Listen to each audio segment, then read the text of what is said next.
할렐루야. 저에게는 애들이 셋이 있습니다. 예.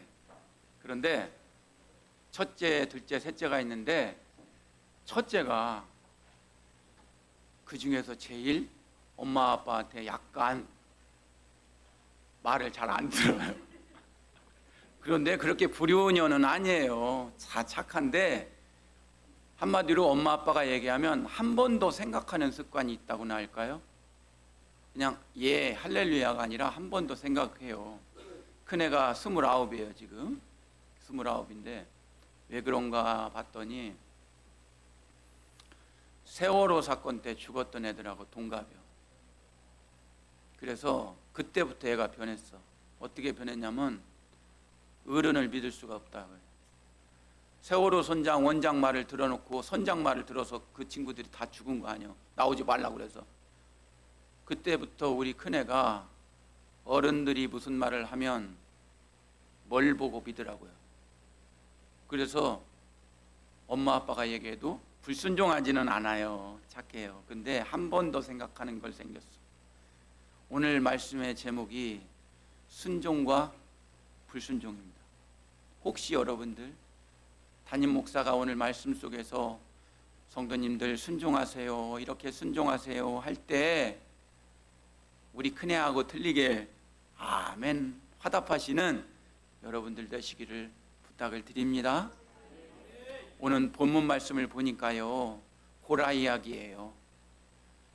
모세와 아론이 이스라엘 백성들을 끌고 사막에서 진군하고 있습니다. 그런데 고라라고 하는 사람이 3명의 다른 사람과 250명을 등에 업고 모세와 아론에게 반란을 일으켜요. 그런데 가만히 보면 명분이 없는 것도 아니에요. 우리 족보 한번 띄워주세요. 족보를 우리 한번 봅시다. 자, 맨 밑에 보면 아론, 모세, 고라 이렇게 나오시죠? 아론하고 모세하고는 무슨 관계인가요? 아버지가 똑같으니까 형제 관계죠. 예. 그러면 아론과 모세하고 고라는 어떤 관계예요? 사촌 관계요. 사촌. 위에 아버지 학렬이 형제잖아요. 그리고 공통점은 모세건 아론이건 고라건 다 레위 지파예요. 그죠? 그런데 고라가 왼쪽에 나오는 다단, 아비람, 온과 한 편을 먹고 아론, 모세에게 대드는 거예요. 그런데 여러분 잘 보세요. 다단, 아비람, 온은 족보상 아론과 모세에 비해서 학렬이 어떤 관계입니까? 높죠? 아버지 학렬이란 말이에요. 제가 촌수를 잘 계산하는지 모르겠으나 한 8촌쯤 되는 종형제예요. 종형 그 족보란 말이에요. 더 보십시오. 다단, 아비람, 온은 어느 지파 자손이에요? 르우벤 자손이면 종갓집이요. 큰아들이란 말이에요. 그런데 보세요. 아론하고 모세가 제사장도 해먹고 지도장도 해먹는 거예요. 그러다 보니까 사촌 고라가 이걸 못 보는 거예요. 사촌이 땅을 사면 어디가 아파요? 배가 아픈 거예요. 그러니까 고라가 명분을 세우기 시작하는 거예요. 너희들만 레위 지파요? 너희들이 뭔데 제사장 해먹고 지도자 해먹는 거예요. 나도 사람이요. 플러스 다단 아저씨, 아비람 아저씨, 온 아저씨, 아저씨들은 종갓집이잖아요. 근데 종손이 종손으로 못 해먹고 저기 봐봐요. 아론하고 모세가 짱 먹잖아요. 들고 일어나는 거예요. 명분이 없는 게 아니에요. 이러다 보니까 모세가 아론이 하나님 앞에 엎드러졌더라라고 하는 표현이 나오죠. 엎드러졌던 애가 투디로 맞아갖고 엎드린 게 아니라 기도했다라는 뜻이에요. 그랬더니 하나님이 응답을 주시는데 내일 다단과 아비람과 온과 고라 그리고 250명을 향로를 피워갖고 다 나오라고 그래. 내가 거기서 말할게. 그 다음날 아침에 그들이 나오는 거예요. 그런데 여러분 바로 그 자리에서 하나님이 땅을 갈르게 하셔가지고 다단, 아비람, 온, 고라 전부 다 집어삼켜버려요. 그리고 250명의 향로를 갖고 온 사람들의 그 향로를 불로 확, 아마 동으로 만들었을 텐데 불로 확 쓸어버려가 녹여버려요. 그리고 나서 하나님의 심판이 끝납니다. 우리 인간으로 보았을 때 명분이 없는 반역은 아니었던 싶어요. 그들의 목적은 제사장직을 원했고 지도자를 원했고 종갓집의 재건을 원했을 수도 있습니다. 그런데 여러분, 우리는 이 고라의 사건을 통해서 분명히 몇 가지 중요한 교훈을 배우셔야 됩니다. 첫째, 뭐냐면요, 하나님께서 세운 권위에 대한 도전은 심각한 결과를 초래할 수 있어요. 내가 하나님이 됐다가는 어떠한 결과를 초래할 수가 보장을 못하는 거예요. 두 번째는 하나님께서는 자신의 사람을 쓴다고 마음 먹었을 때는 종손이고 뭐고 필요 없어요.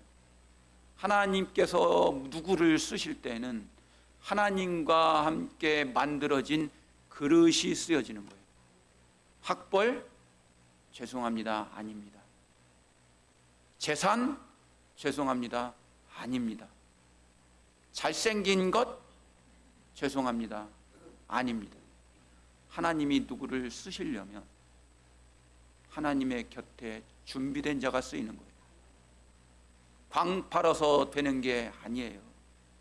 셋째, 공동체 내에서 불만을 조장하는 것은 전체의 큰 패스트, 전염병, 코로나 바이러스가 될 수가 있다고 하는 것이. 그래서 250명이 전염이 된 거예요. 사랑하는 여러분, 오늘 아침에는 이 고라의 반역 사건을 통해서 우리가 어떤 모습으로 순종해야 할까, 그것을 생각해 보고자 말씀을 드리는 겁니다. 여호수아서 8장에 보면은요, 산이 두 개가 나오거든요. 그 두 산이 뭐냐면 그리심산과 에발산이라고 해요. 그런데 이 여호수아서에만 이 두 산이 나오는 게 아니라 신명기 28장에도 똑같이 나와요. 스토리가 다 똑같아요.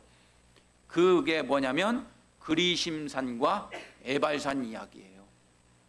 여러분, 그리심, 에발 어떤 게 발음이 좀 더 좋아 보이시나요?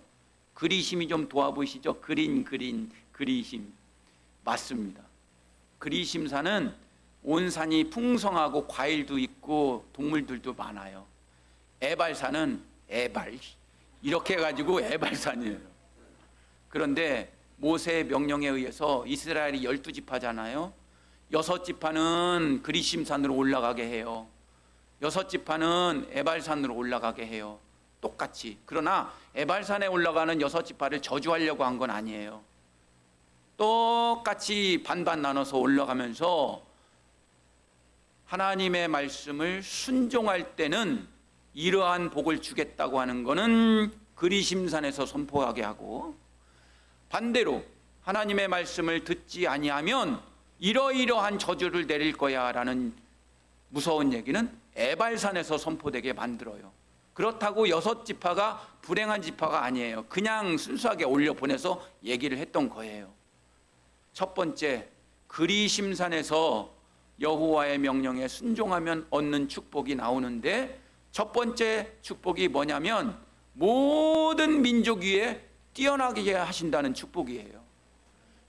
두 번째 축복은 뭡니까?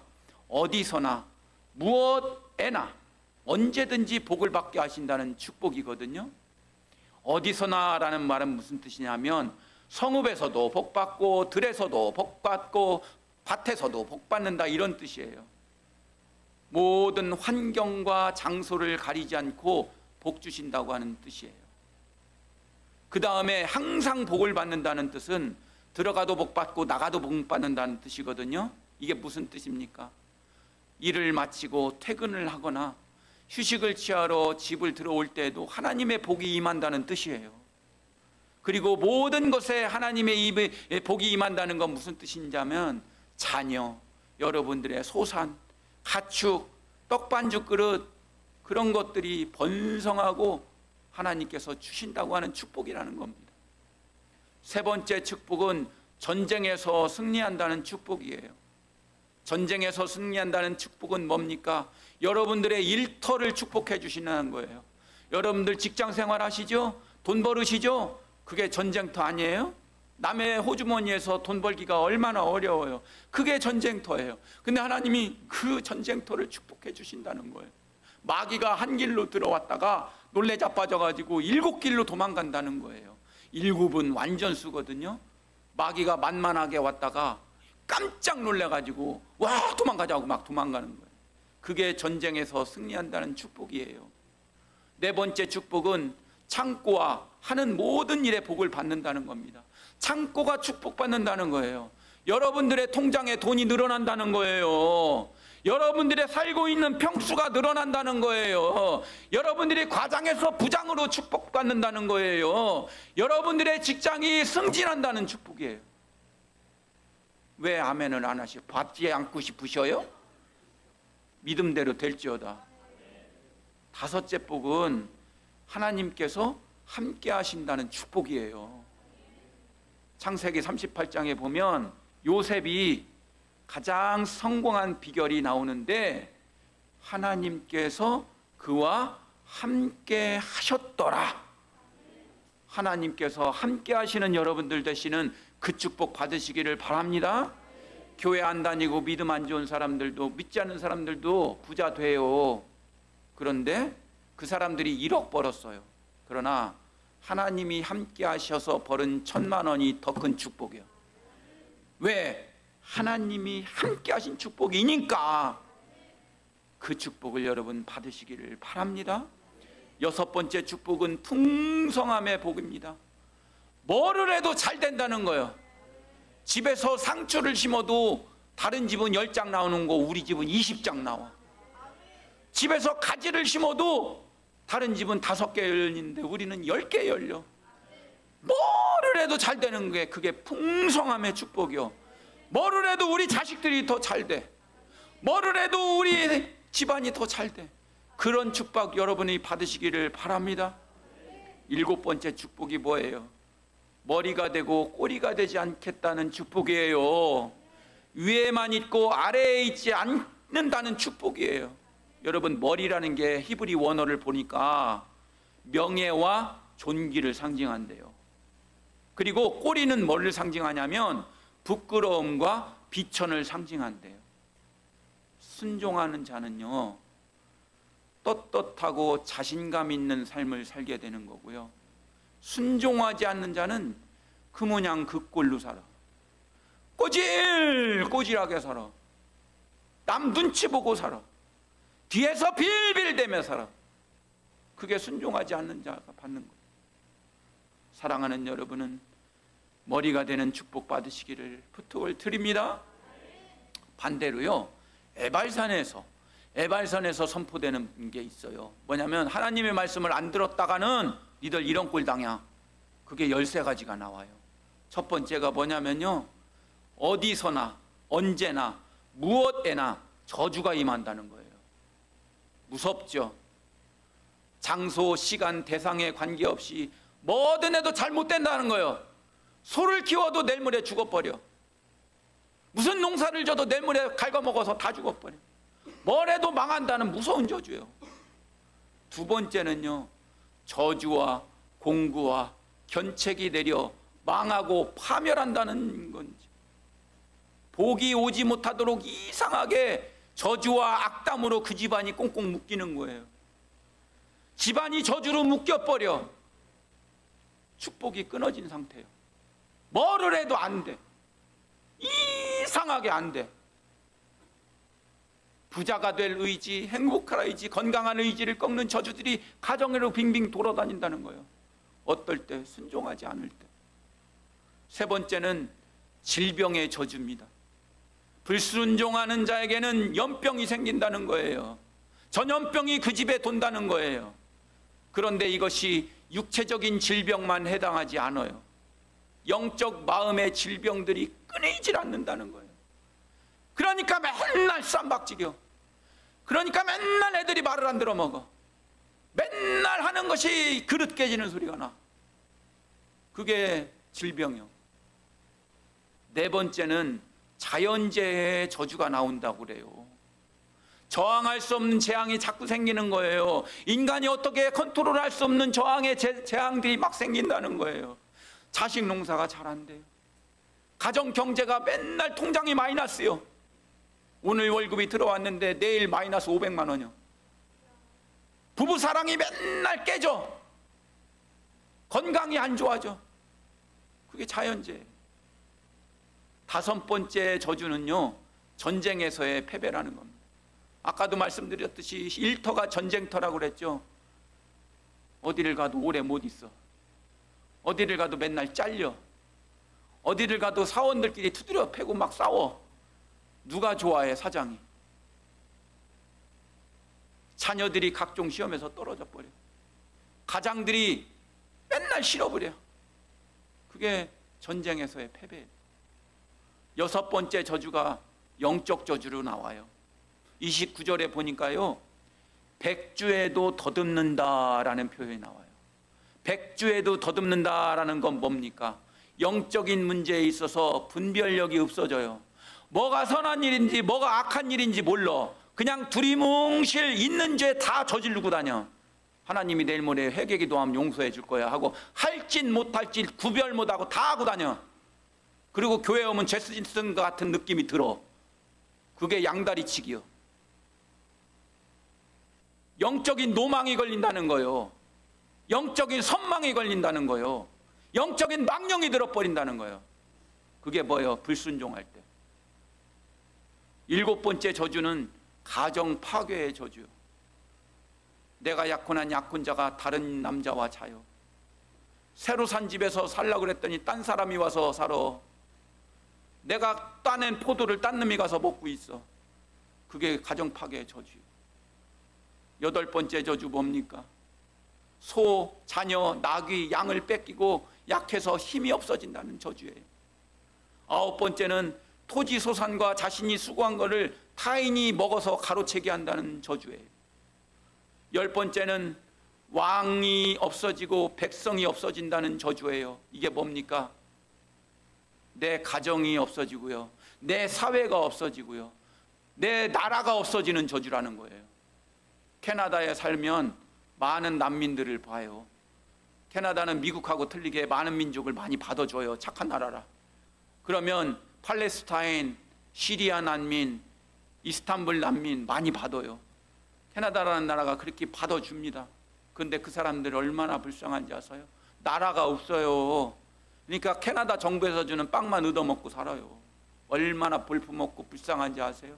내 가정이 파탄나고, 내 사회가 파탄나고, 내 직장이 파탄나고, 내 국가가 파탄나 버리는 거예요. 그런 게 열 번째 저주예요. 11번째 저주는 뭡니까? 다른 흉악한 민족이 내 거를 다 뺏어간다는 거죠. 12번째는 망할 때까지 치시는 저주라고 나와요. 하나님이 딱 치시면 망해. 그러면 그만 거기서 끝나는 게 아니에요. 망하는데 더 쳐버리는 거예요. 그냥 뼈도 못 추리게.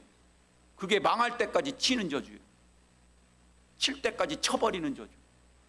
13번째 재앙은요, 마지막인데 평안을 뺏기는 저주예요. 마음속에 평안을 뺏기는 저주예요. 이게 얼마나 큰 저주예요. 불면증에 시달려요. 저는 이해할 수 없어요. 저는 누우면 자는데 불면증의 제사전은 없어요. 공포심, 정신불안, 영적인 평안함을 얻지 못하고, 발바닥이 쉴 곳도 찾지 못하고, 마음은 벌벌벌벌 떨리고, 눈은 쇠약해지고, 정신은 산란하게 하는 거예요. 그게 평안을 뺏기는 저주예요. 성경 속에 여러분 보면 불순종하는 대표적인 사람이 사울 왕이에요. 사울 왕은 네 가지 불순종을 저질러서 대가 끊겨버려요. 첫 번째 뭐냐면, 하나님께서 아말렉 족속을 치라고 그랬는데 왕이건 짐승이건 족속이건 다 제하라고 명령을 내려요. 그런데 사울 왕이 이 명령을 지키지 않아요. 아말렉을 치고 나서 살찐 짐승들, 살찐 소는 냅둬요. 안 건드려요. 갖고 와요 그냥. 그리고 아말렉 왕 아각도 죽이라고 그랬는데 안 죽여요. 데리고 옵니다. 그래서 결국 사무엘에 의해서 저주를 받아요. 15장 26절에 보니까 사무엘이 사울에게 이르되 여호와께서 너를 버리셨으니 내가 다시는 너와 함께 안 다닐 거예요. 이렇게 저주받아요. 이스라엘 백성들이 여리고성을 정복할 때와 마찬가지로 사울이 아말렉과 싸웠는데 진멸하라고 하셨는데 말을 안 들어먹어요. 순종하지 않아요. 살찐 짐승 살려두고 왕 아각도 살려둬요. 그런데 여러분 잘 보십시오. 인간적으로 볼 때 살찐 짐승을 왜 죽여? 그게 얼마나 맛있는데. 그리고 살찐 짐승을 희생제물로 바치면 하나님의 얼마나 잘 받으실까 생각이 되는데, 적국의 왕을 죽이는 게 아니라 살려주는 것이 더 인간적이고 자비롭고 휴머니즘적일 수 있습니다. 하지만 여러분 분명히 아십시오. 신앙생활에서 여러분 이걸 놓치시면 안 돼요. 우리 다 함께 따라서 해봅시다. 선의 기준은 내가 아니라 하나님입니다. 선의 정의는 내가 내리는 것이 아니라 하나님이 내리시는 겁니다. 하나님의 명령을 떠난 선인 존재할 수가 없는 거예요. 그래서 휴머니즘은 한계가 있는 거예요. 무엇이 되었던 모든 만물의 주인이신 하나님의 명령에 순종하지 않는 것은 악한 일입니다. 두 번째, 사무엘이 복종하지 않고 순종하지 않은 게 있거든요. 사무엘을 기다리지 않고 제사를 지가 드려버려. 사무엘이 와야 제사장이니까 와야 제사를 드리는데 사무엘 차가 조금 안 좋은 차인가 봐요. 차가 좀 느려서 오다 기름도 좀 넣고 해서 늦었나 봐요. 그래서 하루 이틀 늦었시오. 그랬는데 왕인 사무엘이 허이씨, 제사장이면 제사장이지 뭐 나는 못할 것 같아. 나도 왕인데? 그래놓고 지가 백성들의 눈치를 보고 자기가 지내버려 제사를. 그러니까 이틀 뒤에 온 사무엘이 이걸 보고 또 불순종의 저주를 내립니다. 사무엘상 13장 14절에 이런 말씀을 합니다. 여호와께서 사울을 버리셨으니 그가 여호와의 명령을 지키지 아니하였습니다. 세 번째, 사울은 자기 사위 다윗을 죽이려 하고 질투했다는 겁니다. 순종하지 않은 거예요. 다윗이 사울의 뭐라고요? 사위예요. 사위. 장인이 사위를 죽이려고 한 거예요. 전쟁터를 둘 다 갔다 왔어요. 그런데 백성들이 찬송을 해요. 어떻게 찬송을 하냐면 사울이 죽인 사람은 천천히요 다윗이 죽인 사람은 만만이라. 아니, 저도 사위가 하나 있지만 사위가 더 잘 되면 얼마나 기분이 좋아. 그런데 심보가 고약한 노인네요. 이게 양반이, 사울이가. 그게 질투가 난 거예요. 그러니까 거기서 질투의 귀신이 꽂혀버리는 거예요. 내가 너를 죽이리라. 그런데 반대로 다윗은 도망다니다가도 자기 장인 두 번을 더 죽일 기회가 있었어요. 굴에서. 그랬는데 다윗은 거꾸로 주무시는 장인의 옷깃을 잘라. 그리고 먼 발치에서 얘기를 해요. 장인어른 왜 자꾸 나를 죽이려고 그래요? 나도 장인어른 두 번 암살할 수 있는 기회가 있었어요. 장인어른 옷 봐봐요. 내가 잘라냈지. 그러나 장인어른, 당신은 하나님의 기름 부음 받은 자라 나는 못 건드려요. 지발 나 좀 살려주고 나 건들지 마요. 오히려 다윗은 장인한테 그렇게 한 거예요. 마지막으로 사울은 어떠한 불순종을 일으켰냐면 신접한 여인에 가서 무당 점치고 귀신짓 했어요. 엔돌의 신접한 여인을 찾아가서 해답을 찾으려고 갔어요. 여러분, 우리나라 역대 정부 보십시오. 뒤에서 무당짓하고 뒤에서 굿질한 정부 마지막 잘 되는 꼴 못 봤어. 겉으로는 조찬 기도해 하고 겉으로는 교회 가서 예배 드리는 척 해도 뒷구녕에서 잡신 섬기고 무당 섬기는 사람, 그런 정권, 잘 되는 정권 한 번도 없었어. 여러분들 중에 혹시 전 보러 다니는 분 계셔요? 나한테 와요. 내가 알게 해줄게. 내가. 여름에는 물 조심하고 겨울에는 미끄러운 거 조심해요. 내가 다 쳐줄게. 사울은 신접한 여인에 가서 귀신짓 했어. 베델로 가지 않은 야곱도 마찬가지 아닙니까? 야곱이가 아버지가 이삭아니에요.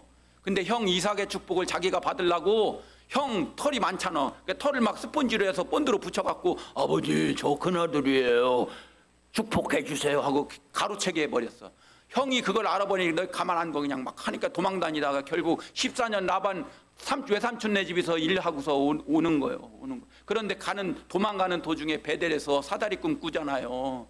사다리꿈 꾸면서 여호와 하나님이 언약을 해주는 거예요. 너를 축복하리라. 너 거기 갔다가 베델로 다시 와. 여기서 너를 보리라.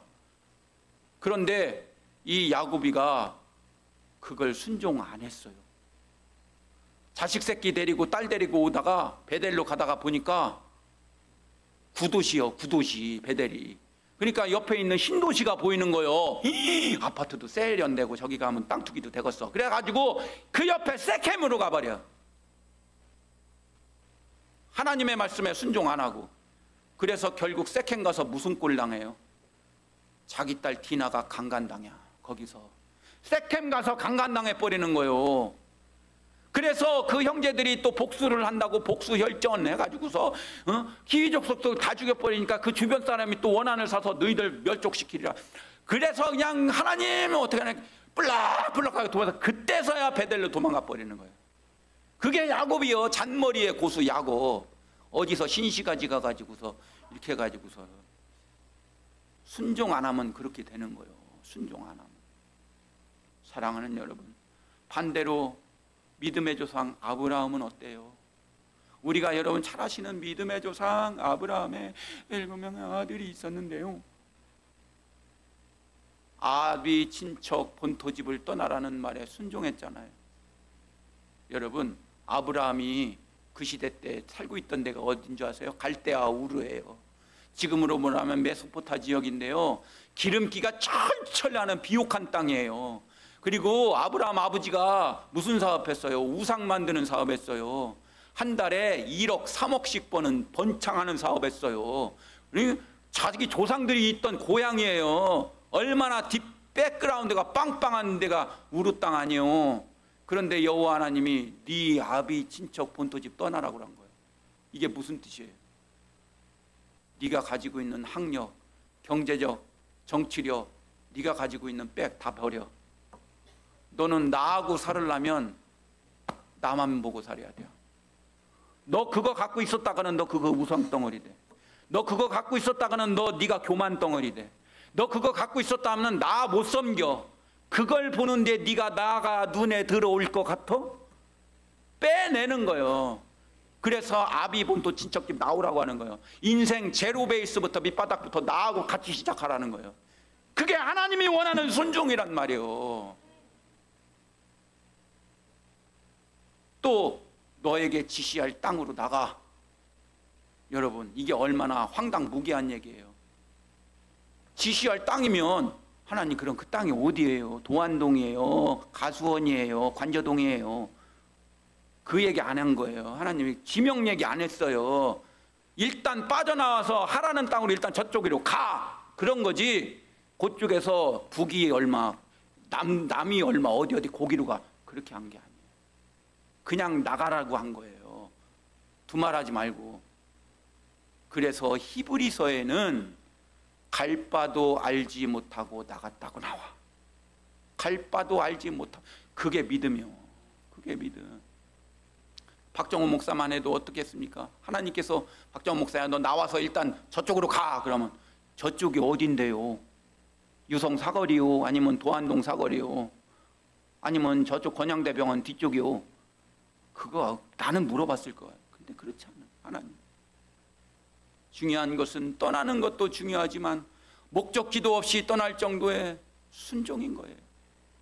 주님께서 부르시면 언젠가는 떠날 준비를 하며 살아야 된다는 거예요. 그게 우리의 신앙의 자세가 되어야 된다는 거예요. 신학교 때 교수님이 그런 말씀을 해주셨어요. 여러분들은 나중에 목사가 되면 꼭 세 가지를 갖고 살아야 됩니다. 첫 번째, 어디를 가도 설교해야 되니까 설교할 준비를 하고 살으세요. 하나님이 어디로 보낼지 모르니까 항상 이사할 준비를 살으세요. 어떤 교회에 부임하면 더블백 다 풀지 말라고 가르쳤어요. 어디 가서 하나님의 말씀을 선교하다가 죽을 수가 있어요. 죽을 준비하고 살으라고 그랬어요. 그게 지금도 저는 잊어먹지가 않아요. 그 교수님. 설교할 준비, 이사할 준비, 죽을 준비. 제일 중요한 거는 주님이 부르시면 주님을 위해 무엇이라도 버리고, 그것이 재물이라면, 그것이 형제라면, 그것이 부모라면, 그것이 사랑하는 사람이라면, 그것이 베드로의 그물이라면 주님을 위해 일할 준비를 하는 것, 그게 순종의 마음인 걸 믿으시기를 바랍니다. 사랑하는 여러분, 그런데 더 중요한 거는 이 믿음의 조상 순종의 아브라함도 그 삶이 순탄하지만은 않았어요. 고난과 기근을 만나도 순종했다는 게 그가 훌륭한 거예요. 믿음의 조상 아브라함도 가나안 원주민과 싸워야 됐잖아요. 이동하고 하면 그쪽에 살고 있는 토박이들이 있을 거 아닙니까? 어떻게 보면 아브라함이 굴러온 돌이고 거기 살고 있는 사람이 박힌 돌 아니에요. 그 사람들과 많은 다툼과 전쟁 속에서도 고난을 당하고 기근을 당해도 아브라함은 순종했다는 걸 보는 겁니다. 어떠한 고난과 역경을 견디는 데까지 순종하는 게 순종이요. 제가 생긴 건 이래도 판소리를 좀 좋아해요. 그 중에서 제가 좋아하는 판소리가 있는데 춘향전입니다. 춘향전의 대사 중에 한 대사를 읊어드리겠습니다. 어삿도 다시 붙지 아니시고 금낭을 어루만져 옥지환을 내어 행수 기생을 불러주며 내 이걸 갖다 춘향 주고 얼굴을 들어 대상을 살피라 하여라. 춘향이가 받아보니 서방님과 이별시에 드렸던 옥지환이라. 춘향이가 넋을 잃은 듯이 들고 보더니만 내가 어디를 갔다 이제야 나를 찾아왔느냐. 대상을 바라보더니 아이고 서방님, 그 자리에 엎드려져 말 못하고 기절을 하는구나. 어삿도 기생들에게 분부하사 춘향을 부축하여 상방에 뉘어놓고 찬물도 떠먹이며 수족을 주무르니 춘향이 간신히 정신을 차려 어삿도를 바라보니 마우마우 그리마오 서울 양반 독합니다. 기처불식, 그 안에는 알지 못한다는 뜻입니다. 기처불식이란 말이 사기에는 있지만은 내게조차 이러시오. 어제 저녁 옥에 오셨을 때 날 보고만 말씀하셨으면 마음 놓고 잠이나 자지. 오늘까지 애간장 탄 걸 헤아리면 살아있기 내가 뜻밖이요. 반가워라 반가워라. 설리애춘, 고난을 이겨내고 새로운 봄날이 시작된다는 뜻입니다. 설리애춘이 반가워라. 외로운 꽃 춘향이가 남원옥중 추절이 들어 떨어지게 되었더니 동원에 새봄이 들어 이화춘풍이 날 살렸네. 우리 어머니는 어디를 가시고 이런 경사를 모르시나. 이도령님, 꿈에도 그리던 낭군님을 다시 배웁니다. 저는 죽어도 여한이 없겠습니다. 변사또의 고난과 핍박을 견딘 춘향전의 춘향이가 어사 이몽룡을 만나 울며 고백한 말입니다. 어떤 고난과 기근과 핍박에서도 순종하시는 아브라함과 춘향이가 되시는 순종의 여러분들 되시기를 축원합니다.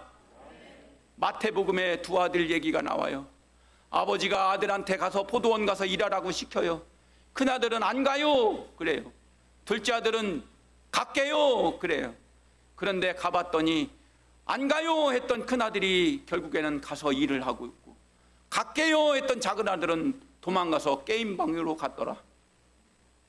결국은 누가 순종한 자입니까?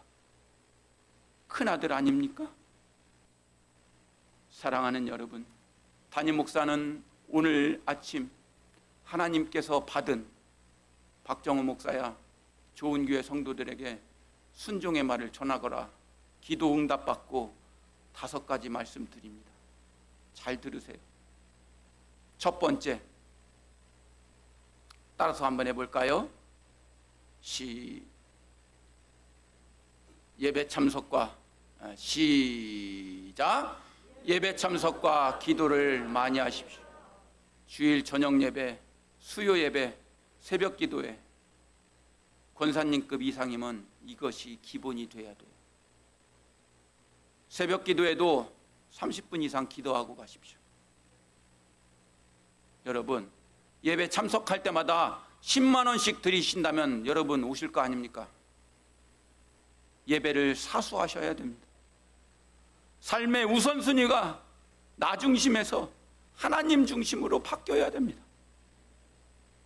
하나님이 주신 순종의 말이에요. 두 번째, 따라서 합니다. 시작.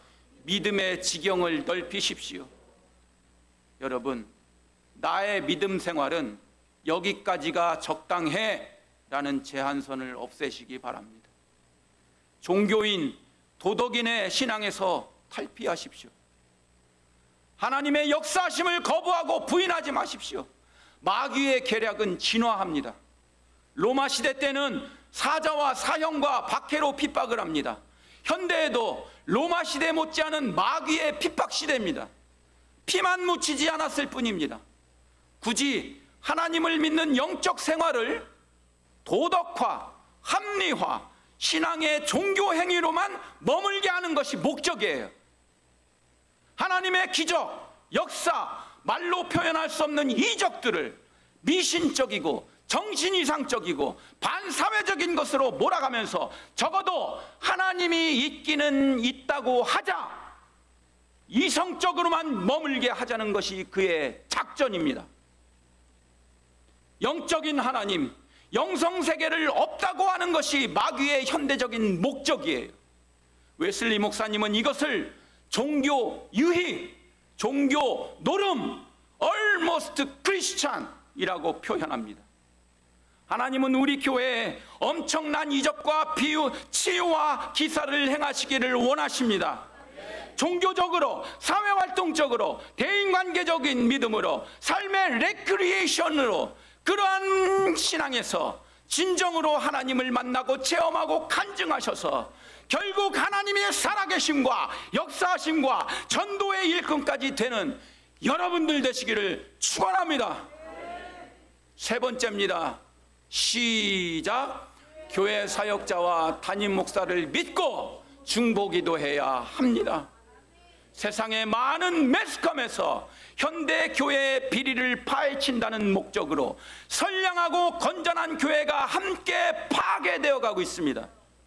동반된 것이 목회자에 대한 존경과 신뢰가 파괴되고 있습니다.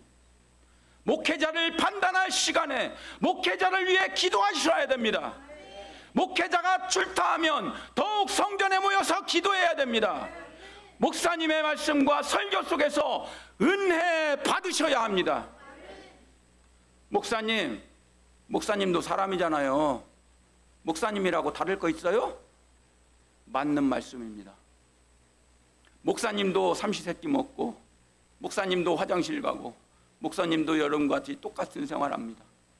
그런 것에 집착해 있을 때 은혜 받지 못하고 설교를 하나님의 말씀이라 여기지 않고 강연으로 여기고, 어느 것은 취하고 어느 것은 버려야 할 것이라고 분석하게 되는 거예요. 결국 그 사람들이 회칠한 무덤이 되고 사두개인과 바리새인이 되는 거예요.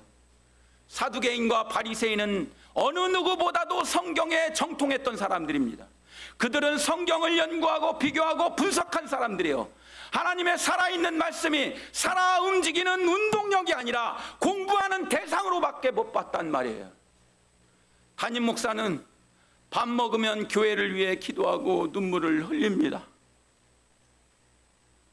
하나님께서는 우리 교회, 좋은 교회에 엄청난 기대를 하고 계십니다. 담임 목사와 사역자를 위해 믿음을 가지고 중보기도 하시는 여러분들 되시기를 축원합니다. 마지막 네 번째입니다. 시작. 헌신하고 봉사하는 분들이 많아지셔야 합니다. 더 나아가서 함께 일하는 팀워크와 분담 기법들을 많이 배워나가셔야 됩니다. 우리 교회는 앞으로 할 일들이 많을 것입니다. 우리 교회는 앞으로 할 일들이 많을 것입니다. 우리 교회는 앞으로 할 일들이 많을 것입니다. 그러려면 헌신 봉사하는 분들이 더 늘어나야 돼요. 그리고 일머리를 서로 눈빛만 봐도 척척해내는 팀워크를 발전시켜 나가야 됩니다. 군대도 전쟁을 대비하기 위해 팀 스피릿 훈련 같은 걸 해요. 막상 전쟁을 하면 우왕좌왕 패배하기 때문에 전쟁을 가장한 훈련을 하는 것입니다. 우리는 일하는 연습을 많이 해야 됩니다. 그래야 협동심도 생기고 고생하며 단단해지는 겁니다. 어떤 역경이 와도 40년의 사막에 던져짐을 당해도 능히 살아날 수 있는 것입니다. 교회의 헌신은 누구로 정해져 있지 않습니다. 교회에 오신 지 하루 되신 분도 하나님께서 헌신하기를 원하십니다. 헌신과 참여의 열애와 예외는 없습니다. 마지막입니다. 예배 시간에 일찍 좀 오세요. 이게 하나님이 주신 제 응답이에요. 9시 예배 드리십니까? 8시 50분까지 앉아 계세요. 11시 예배십니까? 10시 50분까지 앉아 계셔요. 7시 반 저녁 예배십니까? 7시 20분까지 딱 앉아 계셔요.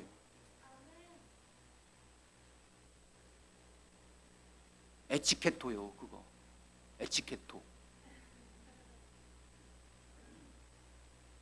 담임 목사가 하나님께 받은 우리 교회에 원하시는 순종의 내용입니다. 예배 참석 기도 많이 하십시오. 믿음의 지경을 한정시키지 마세요. 도덕인이 되지 마세요. 종교 유희 활동하지 마세요. 종교 레크레이션 하지 마세요. 사역자와 담임 목사를 믿고 중보기도를 부탁합니다. 헌신하고 봉사하는 분들이 많아지셔야 되고, 눈만 봐도 척척척척 돌아가는 큰집 살림살이, 종갓집 살림살이 하시란 말이오. 왜 우리 교회가 앞으로 할 일이 많아져요. 예배 시간에 일찍 오십시오. 사랑하는 여러분, 말씀을 맺습니다. 여러분들은 어디로 가기를 원하십니까? 축복의 산 그리심으로 가시겠습니까? 아니면 저주의 산 에발로 가시겠습니까? 담임 목사가 여러분께 기도 많이 하세요, 헌신 많이 하세요, 전도 많이 하세요라는 것은 여러분을 괴롭히려고 하는 것이 아닙니다. 저만 좋으려고 하는 것이 아닙니다. 저는 하나님께서 원하시고 명령하신 것을 사명자로 그대로 전달할 뿐이에요. 선택은 여러분들의 몫입니다. 축복받으라고 그러는 겁니다. 이걸 믿으셔야 됩니다. 이걸 믿고 복받으시는 여러분들 되시기를 강력히 축원합니다. 축원합니다. 축원합니다. 기도합니다. 사랑의 하나님, 저희들에게 저희들의 혈기를 이기게 하여 주시옵소서. 고라의 패역에서 저희들을 건져 주시옵소서. 순종이 제사보다 낫다 하신 하나님, 저희들에게 주님의 말씀을 준행하고 순종하여 하나님께 축복받고 교회에 충성하며 가정에서 사회에서 결실을 맺고 마침내 주님의 기둥이 되는 저희들 되게 하여 주시옵소서.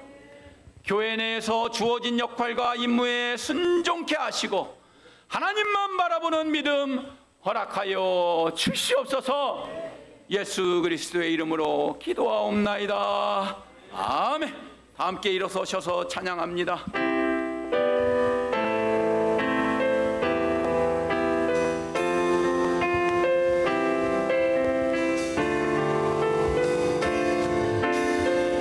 말씀 앞에서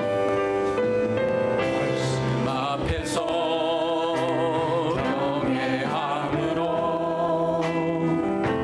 주께 홀로 섭니다. 생명의 말씀 읽고 순종해 주를 예배합니다.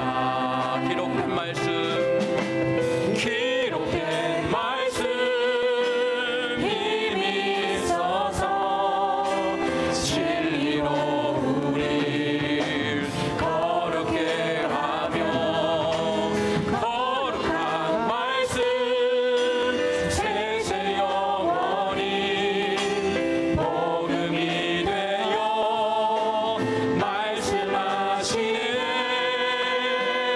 하나님 말씀에 두려워 떠는 자,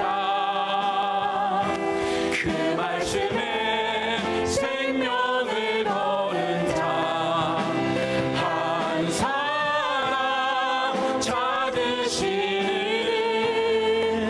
주님의 약속을 믿어. 하나님 말씀에 운명을 거는 자, 그 말씀에 죄 따라가는 자, 영원한 하나님 나라 이뤄갈 주의 교회여. 일어나 하나님 말씀에 두려워 떠는 자, 그 말씀에 생명을 거는 자, 한 사람 찾으시는 주님의 약속을 믿어. 하나님 말씀에 아멘 거는 자, 말씀에 순종하며 사는 자 되게 하여 주시옵소서. 영원한 하나님 나라 이뤄갈 주의 교회여. 하나님 말씀에 두려워 떠는 자, 그 말씀에 생명을 거는 자, 한 사람 찾으시는 주님의 약속을 믿어. 하나님 말씀에 운명을 거는 자, 순종하며 주 따라가는 자, 영원한 하나님 나라 이뤄갈 주의 교회여. 일어나라. 이제는 우리 주 예수 그리스도의 은혜와 아버지 하나님의 한량없는 사랑하심과 성령님의 내재하시고 역사하시는 은총, 반역과 불신과 원망과 시기와 질투와 무력감에서 탈출하여 사랑과 감사와 은혜와 평강과 마침내 순종하는 믿음을 갖기 원하는 우리 교회 좋은 교회 성도님들의 머리 위에 지금부터 영원토록 함께 하시기를 간절히 축원하옵나이다.